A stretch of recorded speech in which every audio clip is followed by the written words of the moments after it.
Hi అండి, welcome to my channel. ఈరోజు north Indian స్టైల్లో పండు మిర్చితో పచ్చడి పట్టుకుందామండి.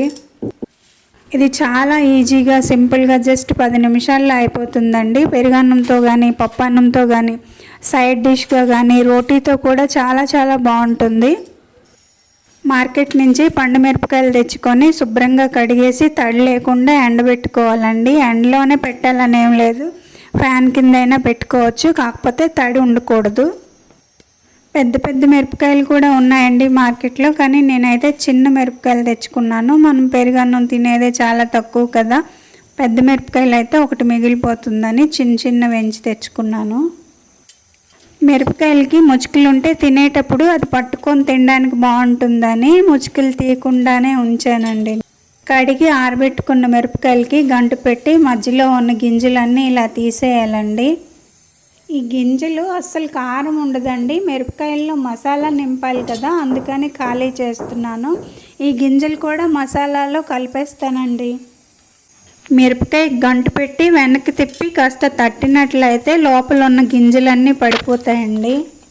ఇలా గింజలు తీసేసిన మిరపకాయలన్నీ ఒక సైడ్ని పెట్టుకొని గింజలన్నీ ఒక పక్కన ఉంచుకొని మసాలా రెడీ చేసుకుందాము.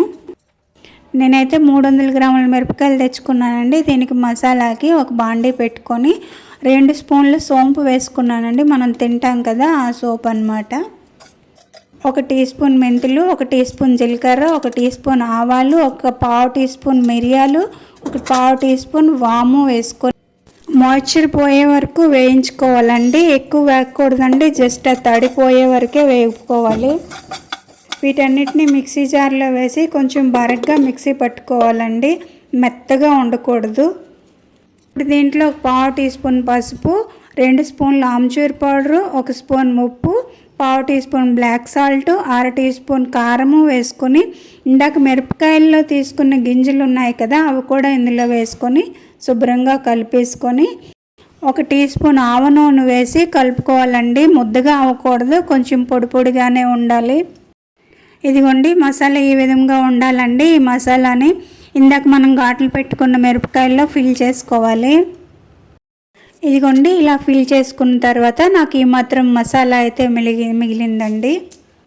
ఇప్పుడు స్టోర్ చేసుకోవాల్సిన జార్లో కొద్దిగా మస్టర్డ్ ఆయిల్ వేసి శుభ్రంగా స్ప్రెడ్ చేసి ఈ మిరపకాయలన్నీ వేసుకొని ఇందాక మనకు మిగిలిపోయిన మసాలాను కూడా వేసుకొని ఆవాల నూనె పైనుంచి వేసుకోవాలండి. నాకైతే 300 గ్రాముల మిరపకాయలకి 1/2 కేజీ ఆవ నూనె పట్టింది. మూత పెట్టేసి ఇలా 3 రోజుల పాటు మూతతోనే ఎండలో పెట్టాలండి. 3 రోజుల తర్వాత పండు మిరపకాయల పచ్చడి ఇలా రెడీ అయిపోయిందండి. మిరపకాయలు అస్సలు కారం ఉండదండి, ఇలాగే తినేయచ్చు.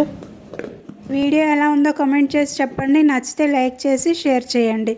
సబ్స్క్రైబ్ చేసుకోవడం మర్చిపోకండి. ఇంకో మంచి వీడియోతో మళ్ళీ కలుద్దాం. అంతవరకు సెలవండి. బాయ్.